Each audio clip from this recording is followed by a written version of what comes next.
everyone, welcome to Wilson Talks. I'm Sardor Allayarov, a visiting research fellow at Lanzhou Jiaotong University, China, and today I have a pleasure of speaking with Dr. Han Yan about the impact of Belt and Road Initiative on Central Asia. So I will be asking several questions about this topic. Before we start, let me give you a brief introduction of Dr. Han Yan. She is an associate professor at School of Economics and Management, Lanzhou Jiaotong University, China. Dr. Han Yan holds a PhD in regional economics from Lanzhou University and completed her postdoctoral research at the Institute of Geographic Sciences and Natural Resources Research, China. She was also a visiting scholar at the Center for Urban and Regional Studies, University of California, Berkeley, and she is an expert in environmental resource economics, energy economics, and competition policy. Dr. Han Yan, thank you very much for agreeing to this interview. Welcome. It's my pleasure. Okay. So, as you already know the topic, I will ask you several questions about the impact of Belt and Road Initiative on Central Asia, the economies of Central Asia. So, let me begin. So, first question is that, can you explain the primary goals and objectives of Belt and Road Initiative? Okay. The Belt and Road Initiatives launched by China in 2013, right? Yes. And that is a global development strategy aimed at enhancing the regional cooperation and connectivity, right? Okay. I think there are some primary goals and objectives of BRI. First is economic integration, and to create a more expansive network of trade and economic corridors, and over 60 countries in Asia, Europe, and Africa and Middle East. The number two is infrastructure development. Okay. The major goal is the development of infrastructure, including roads, bridges, and the railways, and ports and airports, and kind of this.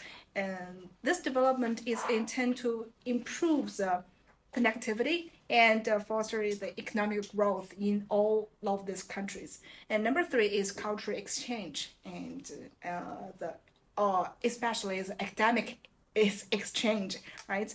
The BRI also promotes the cultural and academic exchange within initiative to enhance the mutual understanding between countries, and through educational programs and people-to-people bonds. And number four is trade expansion. And number five, I think, is financial integration. Okay. And number six is political cooperation.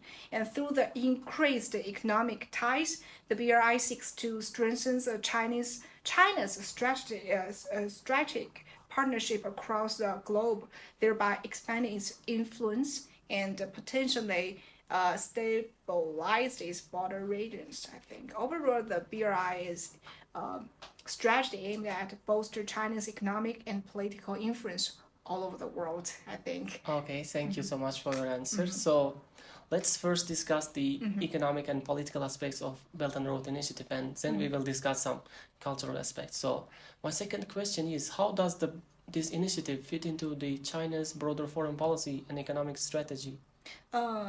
In my opinion, I think the Belt and Road Initiatives is a stone of China's foreign policy and economic strategy, and that reflects its ambition to reshape the global trade networks and strengthen its geopolitical influence. And this initiative aligns with China's goals of securing its export markets and obtaining stable access to the natural resources and promoting the international use of renminbi. Okay, yeah. And by building the infrastructure across Asia, Europe, and Africa and beyond, China is going to create a new economic corridor and reinforcing its central role in the global commerce. Okay, that makes sense. So far you mentioned financial integration, economic growth, and trade. So I have just three follow-up questions. So could you tell me about the primary financing models used for Belt and Road projects, for example, in Central Asia, maybe? Yes.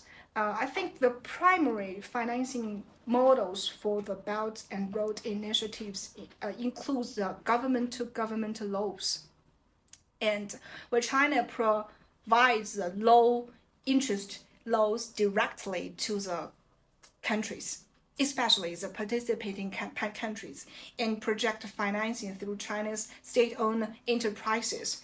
Additionally, the Asia Infrastructure Investment Bank and the Silver Road Fund play very significant role in funding and offering the financial support for infrastructure projects. And these models often involve significant Chinese involvement in this project and ensuring that the investments with strategic interest and economic returns while also fostering dependency on the Chinese expertise and resources. Okay. So what about it is impact on economic growth? I mean, how has the Belt and Road affected economic growth in Central Asian countries? I think in the last question, and we mentioned about the infrastructure development. Yes. We also know that it has facilitated the trade and investment, especially the huge investment, because the projects are so huge and big, and they need a lot of loans, monies, and times to build them. So that leading to increased economic activity and diversities, I think. The BRI has also improved the logistics and the transportation networks, I think, and reducing the trade costs and boosting the cross-border commerce. And furthermore, the initiative has attracted foreign direct investment, creating more jobs and fostering technological transfer. And however, it also presents some challenges, such as the debt, sustainability, and environmental concerns, I think. That would be the next question. Yeah, that's very important point, I guess, like sustainability of the Belt and Road projects and its environmental concerns. So before these questions, let's talk about a little bit it is like cultural aspects. What do you think? How has the Belt and Road affected cultural exchanges and social ties between China and Central Asia? I think the Belt and Road initiatives have fostered the cultural exchange and strengthened the social issues between China and Central Asia through the increased collaboration. The initiatives have facilitated people-to-people interaction, just like us, Yes. right? And and with more students and scholars from the Central Asia to studying in China, in our provinces, in different provinces, they can experience more cultural exchange and and I think that will provide and promoting the mutual understanding and respect. And cultural festivals, of course, and exhibitions, academic exchanges have become more frequent in the last 2 years, I think, last 5 years maybe, showcase the rich heritage of both regions. And the BRI has also encouraged the tourism and allowing more foreigners to come to visit China and experience the Chinese culture, I think. Okay, thank you so much. So let's talk about like environment and sustainability. Yeah. You know, environmental concerns have recently become like major challenges for the whole world, I can say, and environmental problems do not respect borders. So what environmental concerns have been raised regarding the Belt and Road Initiative projects in Central Asia in this regard? BRI's push for economic development must be balanced with the sustainable practices to the environment impacts, I think. Yeah, you are right. Especially in Uzbekistan, water management is like major challenge, I can say right now. So, you know, Central Asian economies or countries, let's say, their main aim is to develop their economy, to transform their economy.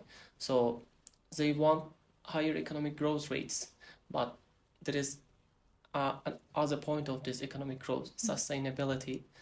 So in this regard, what measures are being taken to ensure sustainability of Belt and Road projects in Central Asia? I think that question is not in Pakistan or the countries in Middle Asia. That is a threat to the countries all over the world. Yes, exactly. For on the one hand, you have to promote your economic growth, and on the other hand, you have to protect our environment and care for the sustainability. And I think various measures can be taken or implemented. That includes conducting environmental impact assessments and to adopt green technology and sustainable construction practices. And there's also push for greater transparency and stakeholder engagement, allowing the public participation in the project planning at the beginning of the project, and improves water management, especially for the countries which water is very important for them, right? Okay. So, it is already, if I'm not mistaken, 11 years since its launch of this Belt and Road Initiative. And the world nowadays is like changing very fast, very quickly, not only in politics, but economics, be it like culture, society, etc. And how do you see the Belt and Road Initiative evolving over the next decade in Central Asia? I think over the next decades, the Belt and Road Initiative in Central Asia is expected to evolve with a greater focus on sustainability, digital transformation, and regional integration. As environmental concerns become more prominent, and the projects will likely incorporate greater technology and sustainable practices.